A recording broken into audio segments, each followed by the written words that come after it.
Pak Junaidi Saidi, Anda adalah kuasa hukum pengacara dari Arif dan Baikuni. Ya. Apa fakta-fakta sehingga Anda meminta dua terdakwa ini harus bebas? Dan apakah pasal-pasal yang dituduhkan memang sesuai dengan perbuatan yang dituduhkan? Silakan.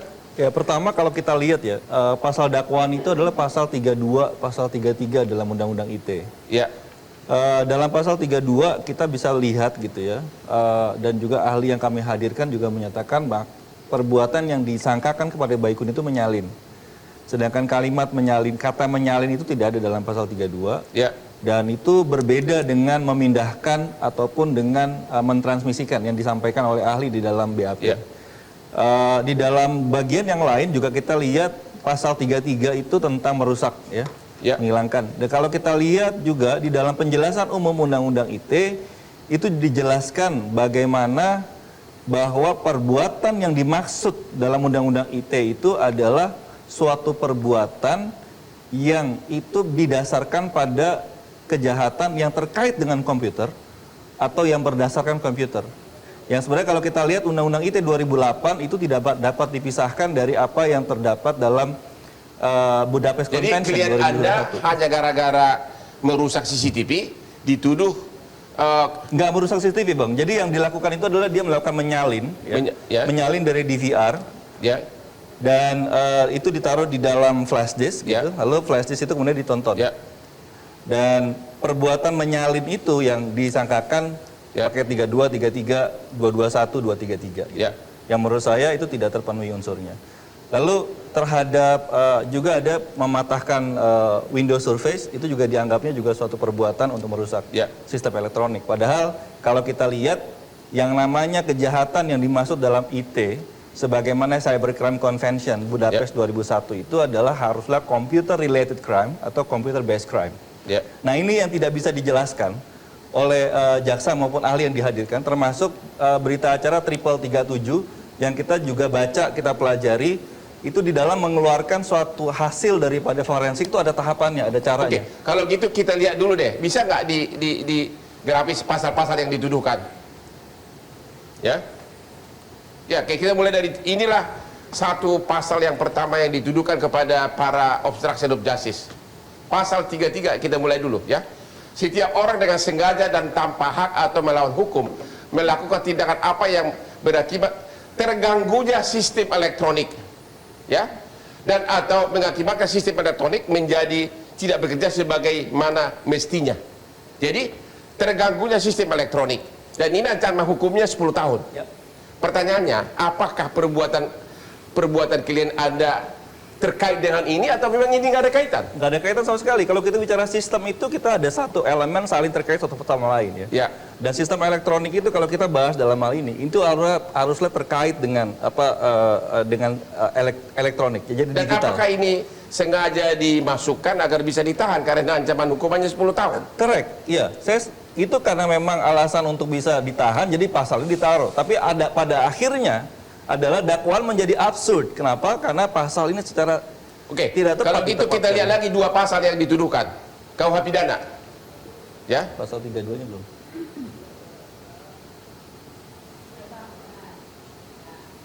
Oke, pasal 221 terutama langsung ayat 2 ya. Langsung ayat 2. Ini cuma 9 bulan ya. Melakukan kejahatan dengan maksud untuk menutupi atau untuk menghalang-halangi atau mempersukar penyidikan dan atau penuntutan. Inilah yang sebenarnya dikenal dengan obstruction of justice. Ya. Kenapa Anda selama ini tidak protes? Kok yang dituduhkan obstruction of justice tapi kok yang dimaksudkan adalah merusak sistem elektronik, kaitannya apa gitu loh? Semenjak eksepsi kami sudah mengajukan, Bang. Jadi di eksepsi itu kami sudah menyatakan bahwa pasal yang digunakan tidak tepat. Satu. Yang kedua adalah juga tentang penyertaannya, ya. Itu juga nggak tepat karena tidak dijelaskan tentang peran. Dan kalau dibaca dalam surat dakwaan, itu di dalam dakwaan ditulis ya. Maka perbuatan mengkopi itu adalah sebagaimana dimaksud dengan pasal dakwaan itu. Nah, jadi kalau kita lihat sebenarnya perbuatan yang dilakukan dengan mengkopi, ya, sedangkan di dalam mengkopi CCTV.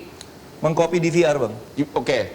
Jadi DVR. Jadi dalam satu sistem CCTV itu ada CCTV, ada DVR. Dalam DVR ada hard disk. Ya. Nah, hard disk itu kemudian itu kita bisa ambil gambarnya, kita copy ya dengan menggunakan flash disk langsung yang dicolokkan ke DVR. Dan di dalam perintah yang ada dalam DVR itu tidak ada perintah delete.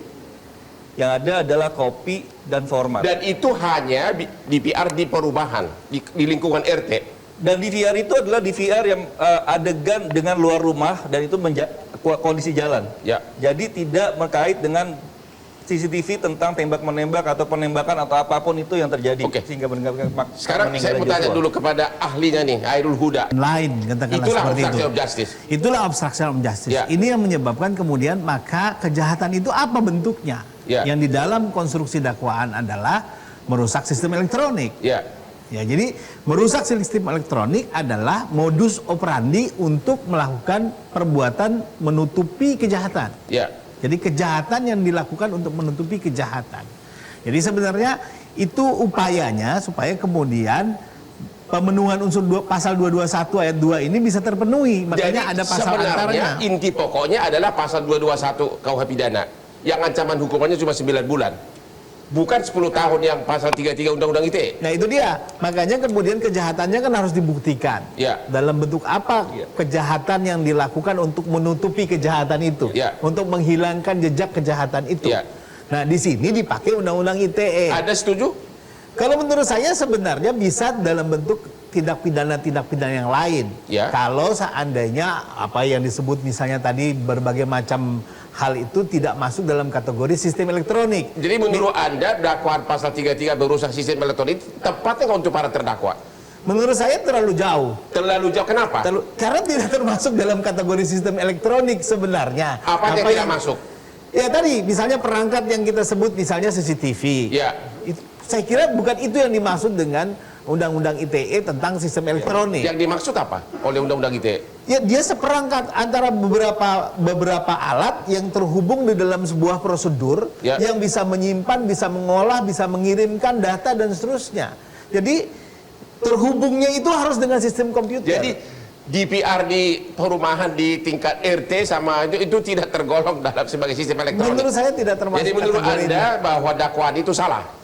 Kalau menurut saya mestinya pakai pasal pengerusakan saja. Merusak yaitu pasal perusakan barang pasal 406 KUHP, merusak barang junto pasal 221. Itu masih lebih mungkin untuk bisa dibuktikan bahwa itu relevan dakwaan itu. Atau setidak-tidaknya maksimum obstruction of justice pasal 221 ayat 2. Betul.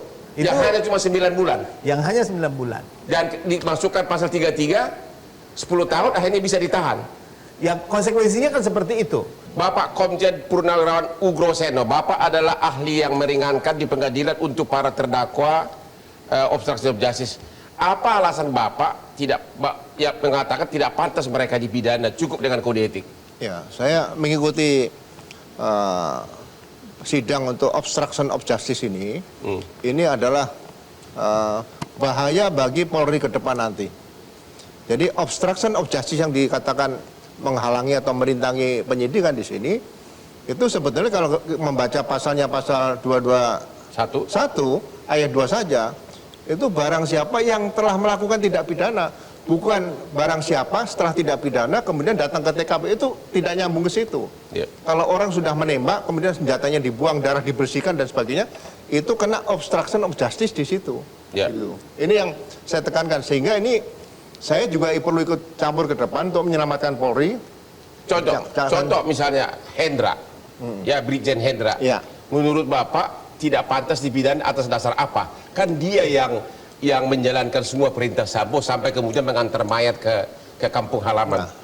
Hendra Kurniawan itu dipanggil Sambo setelah peristiwa terjadi. Maksud Bapak dia tidak tahu pembunuhan? Tidak tahu sama sekali. Dia sedang kegiatan, sedang mancing apa dan sebagainya. Kemudian datang dia jam 8. Kemudian diberi penjelasan sama Sambo bahwa terjadi peristiwa tembak-menembak. Kemudian Sambo perintahkan amankan kamera. Hendra perintahkan di situ ada kalau nggak salah namanya Ari Cahya. Itu yang biasanya bisa ngamankan kamera Ari Cahya. Nah, kalau memang tidak ada tindak pidana, kenapa kamera harus diamankan? Amankan karena kebetulan pelakunya polisi, TKP polisi, korban polisi. Ini tugas Propam baik itu Paminal, Wapro maupun Pupus, itu pasti harus datang ke TKP, apalagi menyangkut pejabat tinggi Polri di situ. Terus setelah skenario tembak menembak itu gagal, apa Hendra masih berdalih bahwa itu adalah tembak menembak?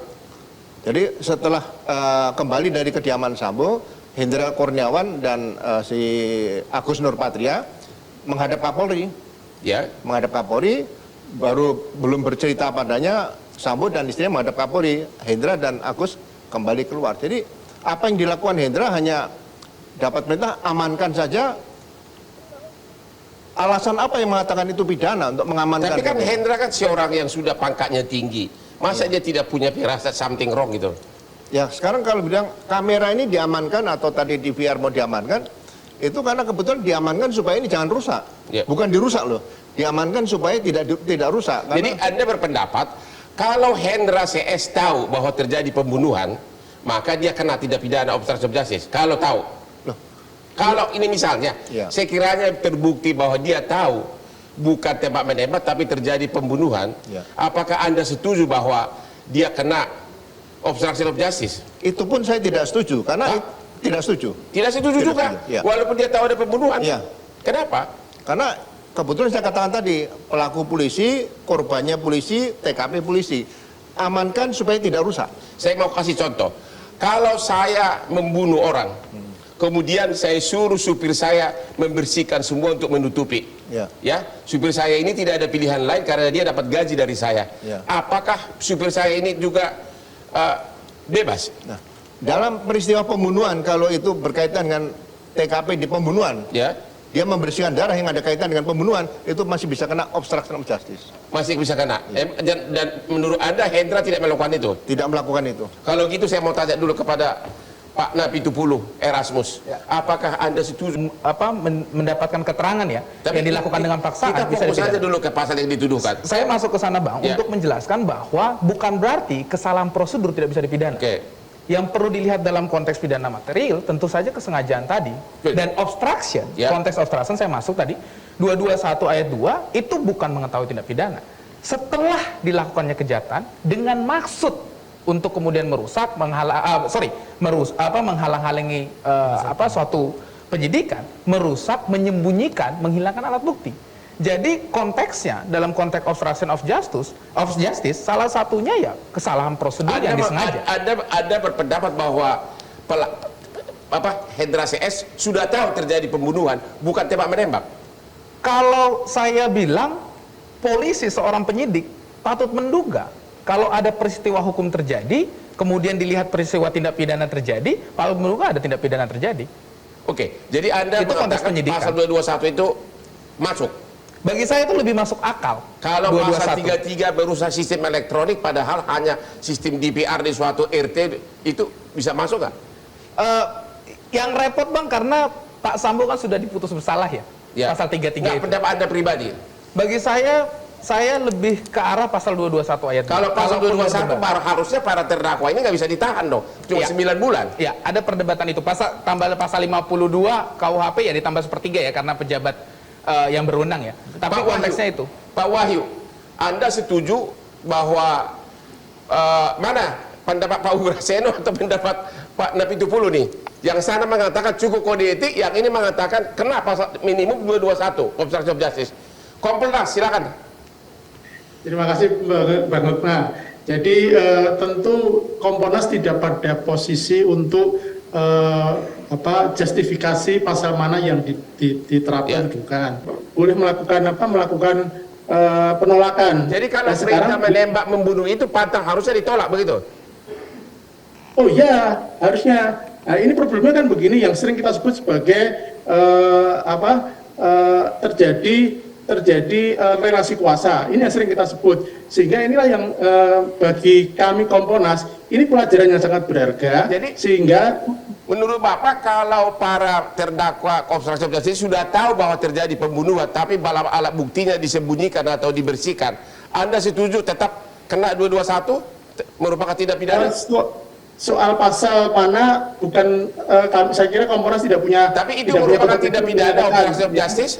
Ya, hanya kami melihat ada yang tidak benar dalam proses mekanisme kinerja kepolisian, dan saya kira itu perlu diluruskan. Nanti apapun putusan hakim itu akan menjadi hal yang harus menjadi pelajaran bagi kita semua. Terima kasih Pak, terima kasih Pak. Sekarang saya mau kembali ke Pak Huda dulu. Tolong dulu kasih analisa yang lengkap. Kira-kira vonisnya itu bakal apa nanti hari Kamis dan Jumat ini? Iya, pertama bagi saya sangat penting. Ini penanganan perkara pembunuhan Joshua di awal ini melenceng.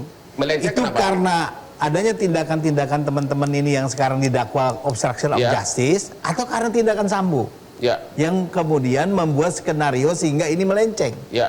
Kan segitu. Ini sangat penting untuk menentukan sebenarnya mereka ini sebenarnya benarkah melakukan obstruction of justice, atau memang dalam kerangka tidak mungkin mengelak dalam suatu relasi kuasa yang ada di lingkungan Polri. Menurut Anda gimana? Kalau menurut saya yang patut kita jadikan catatan bahwa kalaupun ada orang-orang lain yang tidak terkena dalam kasus ini, tidak menjadi terdakwa dalam kasus ini, itu karena kebetulan sedang di luar kota, di luar negeri. Sehingga kalau dia berada pada posisi yang sama juga reaksinya sama. Jadi menurut Anda ini para terdakwa obstruction of justice ini bersalah atau tidak? Kalau menurut saya mereka bersalah sejauh pelaksanaan kode etik yang mereka tidak laksanakan dengan benar. Tapi apakah bersalah dari segi pidana dalam hal ini? Nah, di sini persoalannya yang nanti harus dibuktikan oleh pengadilan adalah apakah melencengnya penanganan kasus Sambo di awal itu karena Sambo yang menceritakan tentang tembak menembak itu, atau ada tindakan dari para terdakwa ini yang membuat itu melenceng.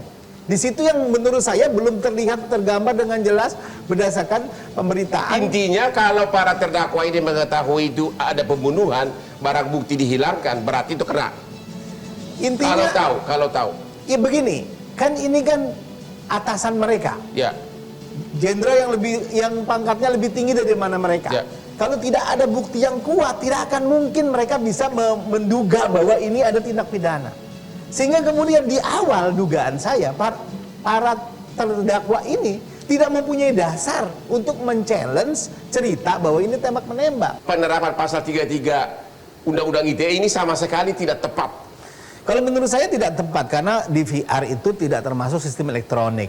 Cara menyalin, katakanlah gitu ya, memindahkan data itu harus selalu dilakukan dalam konteks elektronik, tidak dalam konteks fisik, katakanlah seperti itu. Karena ini undang-undang informasi dan transaksi elektronik kan begitu.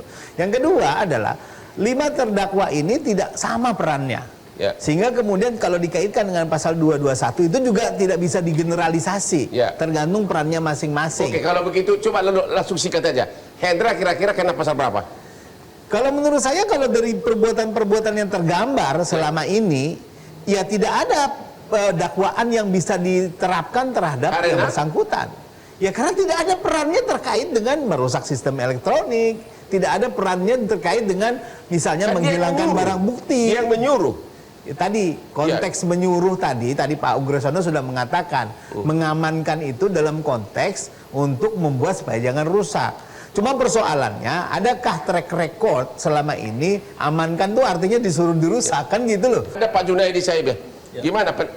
Klien Anda sepertinya katanya justru mereka yang berjasa yaitu Arif sama Baikuni yang karena mereka mengcopy dan kemudian justru dari kopian itulah akhirnya terbongkar, benar? Jadi secara de facto mereka malah harusnya justice kolaborator. Ya, kalau secara faktual begitu Bang di persidangan. Jadi kita bisa lihat ya, bagaimana sebenarnya video yang selama ini beredar tentang waktu sebenarnya Sambo datang jam berapa itu sebenarnya dari rekaman yang di copy ke dalam hard disk disimpan lalu di hard disknya Baikuni. Karena pada awalnya. Jadi Baikuni menurut Anda malah salah satu pahlawan makanya kasus ini terbongkar. Nah Baikuni sebelum melakukan itu karena diperintahkan sama Arif untuk menghilangkan laptop itu dan juga flash disknya. Lalu dia bilang, Bang sebelum laptop ini izin Bang saya mau backup semua yang ada di isi laptop tadi itu, di copy ke dalam hard disk. Dan dari situlah ketahuan kemudian. Dari hard disk itu kemudian ketika diputar itu terjadi itu. Meskipun sebelum hard disk itu ditemukan, mereka sudah memberitahukan kepada pemeriksa bahwa kami menonton satu video isinya begini sesuai dengan apa yang di video. Kemudian itu mereka coba gambarkan situasinya pada waktu itu.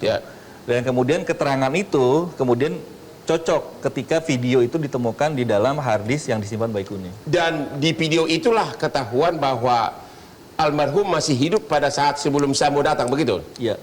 Dan itulah sebenarnya yang salah satu bikin kasus ini terbongkar. Ya, itu yang melihat bahwa skenario tentang PCR itu tidak benar gitu. Nah, itu yang sebenarnya dari video itu. Jadi klien Anda merasa bahwa klien Anda Arif sama Baikuni justru harusnya mirip-mirip dengan Eliezer. Malah membantu sebenarnya, membantu proses ini. Tapi kalau kita juga lihat ya, misalkan tadi disampaikan oleh Pak Hairul gitu, bagaimana proses tadi juga Pak Ugro, proses otik sudah dilaksanakan. Nah, ini yang sebenarnya kita bagaimana menerapkan nemodebit Bispeksari gitu ya. Yang itu sebenarnya kaitan dengan double criminality, yang kalau dalam pajak dikenal UNAVIA prinsipnya. Nah, prinsip ini adalah kalau sudah dilakukan proses administrasi, maka tidak perlu lagi diambil langkah yang pidana. Nah, itu UNAVIA dan itu diterapkan dalam. Tapi semua dalil Anda itu oleh jaksa dicuekin ya, begitu kan? Nggak paham mungkin. Ya, nggak paham. Ya, tapi kan kalau kita bisa lihat di situ ya, bagaimana repliknya pun itu juga kami menjawab kembali dengan duplik kami secara lebih jelas. Terima kasih. Napi Tupulu, apakah Anda setuju justru Arif sama Baikuni adalah justru pahlawan karena dari hasil kopian dialah terbongkar bahwa sebelum Sambo datang, sebelum Sambo tiba ternyata almarhum masih hidup. 2 poin, Bang. Satu, CCTV itu berarti penting untuk membongkar kasus itu. Upaya untuk menyembunyikan fakta berdasarkan CCTV itu menunjukkan ada perbuatan pidana untuk menghilangkan fakta itu. Itu satu. Bahwa kemudian tidak jadi, ternyata dikopi dan segala macam, itu hal kedua. Tapi kan mereka tidak tahu bahwa sudah terjadi pembunuhan sebelumnya. Itu yang saya bilang, kalau menurut kita, menurut saya begitu ya, pandangan kita, orang-orang ini kan polisi ya, penyidik ya, yang patut menduga ketika disuruh menghilangkan CCTV, ada perintah itu kan? Sudah jelas ada perintah itu, dan perintah itu disampaikan langsung oleh pelaku sebelumnya, yang kemudian mengatakan bahwa ya sudah, tolonglah amankan segala macam dan lain, lalu kemudian dikonfirmasi di ruang sidang mengambil dan menghilangkan begitu. Jadi dalam konteks itu kita melihat bahwa harusnya kan timbul tanda tanya. Kenapa saya dipinta untuk menghilangkan itu? Kalau dia tetap belum tahu ada tindak pidana, apakah tetap divonis bersalah? Itu kan konteks penyidikan. Bagi saya itu yang paling penting. Kalau misalnya seorang polisi saja tidak bisa mengamini apakah suatu peristiwa itu adalah tindak pidana atau tidak, itu yang bahaya. Hal itu yang kemudian dibaca oleh psikolog forensik dan psikiater forensik. Yaitu bahwa di situ ada dilema moral. Ada kejadian di mana dilema moral. Dia ketika mengambil langkah itu, di situ dia mengira kalau ini memang sudah satu perintah, perintah itu oleh pejabat yang sah pada waktu itu. Jadi kalau kita kaitkan dengan adanya daya paksa, maka di sini sebenarnya mengalami namanya salah kira, dwelling. Jadi ada dwelling di sini yang terjadi pada para klien kami ini.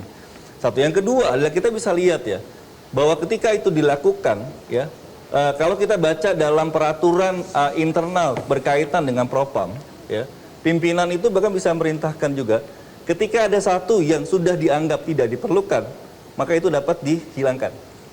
Nah, itu ada di dalam peraturannya. Nah, tadi juga disampaikan oleh misalkan dari Kompolnas ya, bahwa itu bisa menolak perintah. Nggak lengkap Bapak bacanya pasal 6. Oh iya, kalau konteksnya daya paksa justru itu yang menarik, Bang. Kenapa pembelaannya nggak masuk ke daya paksa? Ada di daya paksa, berarti belum baca pembelaan gue? Bukan, konteksnya berarti kalau konteksnya adalah daya paksa, mengatakan bahwa rangkaian perbuatan itu terjadi. Kan itu yang jadi perdebatan. Kalau gitu Pak Hairul Huda, ini dokter hukum pidana nih. Tolong dulu jawab singkat. Apakah di sini memenuhi unsur pasal 51 ya, perintah yang sah, atau pasal 48 karena daya paksa? Saya kira kalau diletakkan dalam dua konteks pasal itu tidak ada yang cocok. Tidak ada yang cocok. Tidak ada yang cocok kan gitu. Pertama ya, kalaupun ada perintah untuk mengamankan artinya merusak, saya kira tidak bisa dikatakan perintah yang sah. Satu. Yang kedua, kalaupun ini dikatakan misalnya ada tekanan moral yang pada yang bersangkutan, sehingga kemudian tidak bisa menghindar dari menolak perintah itu, katakanlah seperti itu, menurut saya itu bukan kategori daya paksa. Kan begitu. Jadi memang ada dilema moral pada tadi saya katakan bahwa seorang perwira polisi untuk men-challenge dugaan bahwa pimpinannya itu adalah tidak benar, itu tidak bisa sembarangan. Dia harus punya data, punya bukti, punya alasan yang cukup kuat. Tolong dulu jawab pertanyaan. sesuai dengan pasal 51, apakah ini perintah yang sah atau tidak dari Sambo ke Hendra CS? Perintah yang sah atau tidak? Kalau menurut saya tidak masuk dalam kategori perintah yang sah dalam pasal 51 ayat 1. Ya, Ya, bukan. Bukan. Sehingga tidak bisa dipakai alasan pemaaf itu. Menurut saya tidak. Tapi dalam fakta persidangan, Bang, Ya. di fakta persidangan itu ada sprint yang diterima oleh Arif Rahman, di mana ditandatangani oleh Hendra Kurniawan pada waktu itu, ya, untuk atas nama Kadif Propam. Dan itu langkah-langkah yang dilakukan ini adalah langkah-langkah sebenarnya langkah-langkah paminal. Maka dari itu dari awal ketika ini dilakukan, maka ini kan sebenarnya ada langkah-langkah yang berkaitan dengan paminal yang dilakukan oleh Arif Rahman. Rangkaian itu semua gitu. Nah, ini yang harusnya dikaji. Ya, kalau kita dalam konteks administrasi pemerintahan, maka apakah itu masuk dalam kategori tindakan faktual di dalam administrasi pemerintahan? Nah, itu harus diuji dulu masalahnya. Kalau Nah, ini gitu yang saya kami katakan uji di Pak PT Rosendo, sekarang. masuk nggak ini termasuk dalam perintah yang sah? Perintah yang sah untuk menghilangkan barang bukti. Jadi Masuk atau tidak? saya tidak lihat ke situ karena perintah lisan Hendra Kurniawan itu ya bahwa amankan kamera dan serahkan ke penyidik di Polres Jakarta Selatan. Itu perintah lisan seorang perwira tinggi Polri seperti itu. Apakah itu salah? Tidak salah. Jadi menurut Anda itu perintah yang sah? Perintah yang sah, tidak salah. Jadi menurut Anda Hendra CS harus bebas? Harus bebas. Kompolnas, gimana ini Kompolnas? Tolong dijawab dulu, kan Anda kan pengawas polisi. Harus bebas atau tidak? Begini Bang, saya lihat yang jelas etik pasti kena. Pasti itu ya. Karena etika pasti kena sih, pelanggaran etik sudah pasti harus ada. Karena sebagai seorang perwira tinggi, apalagi dia sudah mengikuti pendidikan banyak tahapan pendidikan, mulai pendidikan pembentukan sampai pengembangan, itu daya kritis kan harus ada. Di sini daya kritis nggak muncul, Bang. Sehingga jadi menurut saya, Anda karena daya kritis tidak ada, maka menurut Anda ini kena ini semua nih. Begini, karena dia kritis nggak ada, ditambah lagi ada psikohierarkis, ditambah lagi relasi kuasa, menjadikan ini seperti benang yang ruwet itu. Sehingga menurut saya, apakah ini pidana atau tidak, saya kira perdebatan yang muncul tadi menunjukkan ini ada yang salah di dalam tata kelola manajemen kinerja Polri. Itu intinya. Nah, soal nanti ini masuk pidana tidak, saya kira silakan para ahli dan nanti hakim yang memutuskan. Dengan telah diponisnya Sambo kena memenuhi unsur pasal 33 Undang-Undang ITE, berarti otomatis semua ini kena dong. Dari cara pandang hakim semua kena. Tetapi kalau kita lihat konteksnya, mereka ini kan ada yang menjalankan perintah tanpa bisa berpikir panjang. Saya kira itu kan harus jadi pertimbangan-pertimbangan. Sehingga ketika nanti vonisnya, tentu kita harus melihat konteks ini semua, Bang. Tidak bisa kita jadi lihat menurut Anda ini. ada dari terdakwa ini menjalankan perintah tanpa berpikir panjang. Itu adalah alasan pemaaf. Perkiraan Bapak kira-kira putusannya apa kira-kira? Dengan diponisnya Sambo kena obstruction of justice pasal 33 Undang-Undang ITE, apakah ini satu gerbong harus kena semua? Perkiraan Anda kira-kira terlepas dari pendapat Bapak. Perkiraan saya hakim akan mempertimbangkan kalau di pasal 191 KUHP kalau nggak ayat 1 bebas ya ayat 2-nya di situ putusan lepas dari hukuman. Jadi karena fakta-fakta sidang berita acara pun tidak ada yang mengatakan bahwa mereka melakukan obstruction. Oke, itu pendapat Bapak pribadi. Tapi perkiraan Bapak kira-kira dengan melihat Sambo sudah kena obstruction of justice, induknya sudah kena, tentu gerbongnya juga akan kena. Ya. Anda? Saya rasa bebas murni. Bebas murni. Ya. Oke. Junaidi Saibi, kuasa dari Arif sama Baikuni. Ada perkiraan Anda kira-kira putusan nanti Kamis dan Jumat apa? Kalau melihat dari persidangan ya bagaimana sikap majelis hakim, misalnya majelis hakim dari Arif Rahman menganggap bahwa apa yang dilakukan oleh Arif Rahman itu adalah dia jujur, sehingga maka diperiksa terlebih dahulu. Lalu juga bagaimana hakim dalam kasus Baikuni juga sama, maksudnya dalam artian ini jadi sebenarnya masalahnya apa gitu. Barang buktinya yang mana itu juga jadi pertanyaan. Jadi kalau kita bermain pada rasio legis, maka rasio legis itu harusnya klien kami bebas. Harusnya bebas, tapi perkiraan Anda setelah... Dan saya yakin hakim akan menggunakan rasio legis. Gitu. Tapi setelah, dan tidak menggunakan rasio populis. Induknya Sambo kena obstruction of justice, apakah gerbongnya ini semua, pasukannya ini kena? Nggak serta-merta, karena ternyata di dalam putusan 33 itu, hakim gagal menjabarkan tentang apa yang dimaksud dengan unsur dalam pasal 33. Tapi kan mereka juga yang mutus nanti. Iya, Kalau mereka juga, kalau kita baca ya bagaimana harusnya itu di dalam menjelaskan ya rasio desidendi di dalam memutuskan sebelum kita ngomongin soal diktum, maka itu nggak kegambar tentang pasal 33 Tidak tadi. ada uraian yang Dan saya yakin bahwa hakim akan berpihak pada rasio legis, bukan rasio populis gitu. Nah ini Terima yang kasih. juga harus kita lakukan. Populnas, apa perkiraan Bapak atas vonis nanti Kamis dan Jumat besok dan lusa? Kena atau tidak kena? Saya tidak akan bicara soal perkiraan, tetapi kami berharap ketika nanti hakim mengambil keputusan dalam amarnya, itu supaya detail jelas siapa yang melakukan tanpa berpikir panjang, yang tidak kritis, berarti dia tidak pada posisi sesuai dengan kepakatannya, dan siapa yang karena tidak tahu menjalankan perintah itu karena relasi kuasa. Itu harus tegas di dalam amar nanti, sehingga ini bisa menjadi bahan pembelajaran yang baik untuk kedepannya. Ada kemungkinan enggak para terdakwa ini kembali bertugas di kepolisian? Kalau diputuskan rendah karena dia tidak tahu atau karena pada kondisi keterpaksaan, saya kira nanti ketika sidang etik mereka kan banding semua ini, pasti itu akan jadikan pertimbangan karena pengalaman Eliezer sidang etik sudah selesai, sudah diberhentikan tidak hormat. Kan banding semua, mereka kan bandingnya kan belum diputus. Ya, belum final. Oke, terima kasih. Erasmus Dapitu-Pulut, Anda adalah salah satu pembela mati-matian atas Eliezer. Justice kolaborator. Justice kolaborator. Anda benar-benar mati-matian berpendapat itu.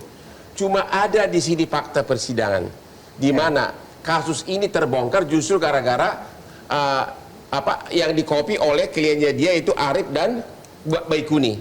Ya. Dari kopian apa yang dikopi DVR ya? Ya. DVR ke harddisk. Ya, DVR ke harddisk. Dari situlah terbongkar bahwa sebelum Sambo tiba ternyata almarhum masih hidup. Ya. Berarti kan dua klien jadi ini adalah memberikan kontribusi yang besar terhadap kasus ini terbongkar seperti justice kolaborator. Ya. Anda kenapa nggak membela atau memberikan pendapat agar mereka dibebaskan? Satu, LPSK tidak menetapkan sebagai justice kolaborator. Dari segi fakta dulu, dari segi substansi. Dari segi substansi, karena dari awal memang tadi kuasa hukum sudah mengatakan bahwa barang bukti yang diamankan itu tidak langsung terhadap tindak pidana. Jadi kalau kita kan melihat justice kolaborator itu dalam konteks kasus besarnya, Bang, Ferdy Sambo itu, dan titik tekan perubahan skenario ini ya karena saudara Eliezer yang kemudian membongkar skema itu, lalu kemudian kalau kita luruskan sandingkan dengan kasus obstruction of justice ini, barulah terlihat dari CCTV itu bahwa terlihat dari CCTV bisa terlihat dari CCTV karena siapa? Karena siapa? Karena rekaman CCTV itu oleh siapa? Oleh para terdakwa, yaitu Arif dan Baikuni. Berarti dia pahlawan dong. Tapi sama dengan Eliezer. Betul, tapi tidak semua keterangan yang disampaikan di ruang sidang bisa dikategorikan sebagai justice kolaborator, Bang. Karena pentingnya keterangan yang diberikan. Tapi Anda setuju nggak? Justru karena kopian dari harddisk inilah yang di harddisk ini kasus ini terbongkar. Anda setuju atau tidak? Bagi saya salah satunya. Itulah kenapa dari awal saya katakan penting rekaman ini. Peranan dia nggak jauh-jauh beda dengan Eliezer. Dalam konteks mengungkap suatu kasus, saya rasa bisa jadi sama. Nah, untuk itulah kita perlu uji formilnya kan. Ada oleh karena itu Arif dan Baikuni, menurut Anda dengan usaha jasanya ini Anda bebas atau tidak? Bebas atau lepas dalam pendapat Anda kasus ini? Saya bilang secara pragmatis karena Pak FS sudah dipidana pasal 33 akan sangat sulit lolos dari pasal 33 itu. Karena induknya sudah kena, maka anak gerbongnya sudah kena. Betul. Pak Haidul Huda, ini bagaimana? Hanya gara-gara induknya sudah kena, yaitu obstruction of justice pasal 33 Undang-Undang ITE, dan hakimnya juga di lingkungan yang sama, apakah Anda memprediksi ini semua yang 5 terdakwa ini juga akan kena seperti Sambo? Ya, Sambo dinyatakan bersalah juga melakukan perbuatan yang membuat sistem elektronik tidak berfungsi sebagaimana mestinya. Kan begitu. Tapi perbuatan dia tidak dilakukan dengan tangannya sendiri oleh sebagian atau seluruh dari 5 terdakwa ini.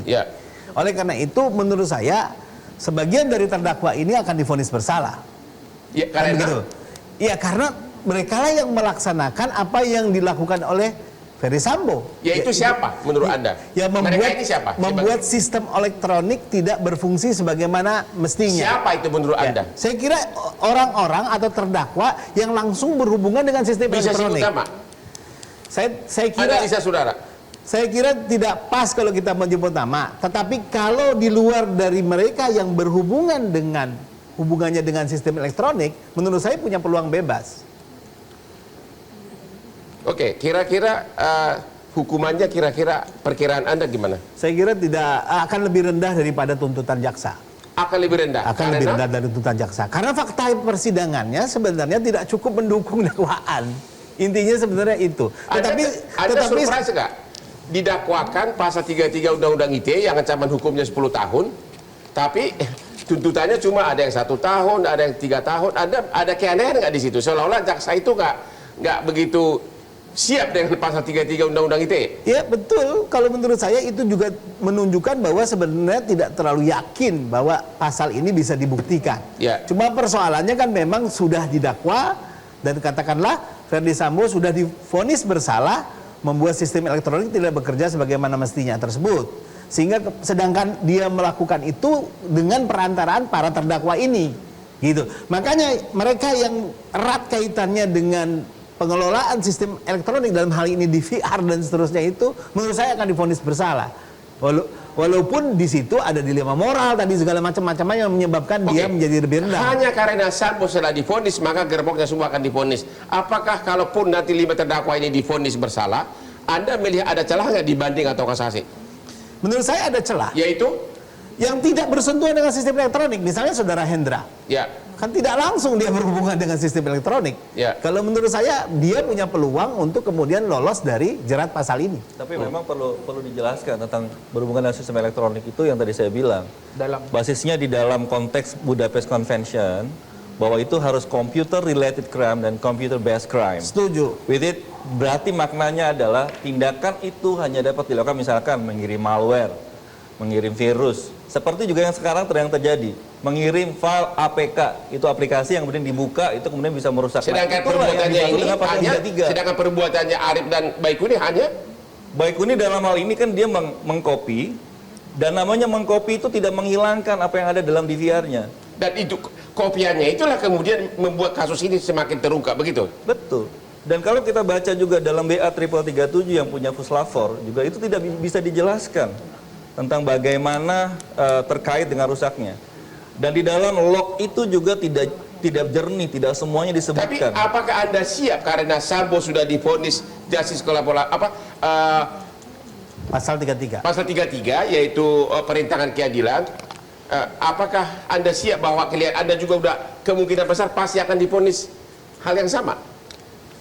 Kalau dari awal pada waktu saya lihat tuntutannya dengan 33, maka saya yakin jaksa akan menuntut 33. Gitu. Tapi kemudian vonis hakim bukan tuntutan lagi. Ya maksudnya dari tuntutan dulu. Nah, tapi kalau kita melihat di dalam persidangan, hakim sendiri juga ngelihatnya ini sebenarnya nggak ada kaitannya dengan IT gitu. Oke, akhirnya kita akhiri diskusi kita malam ini.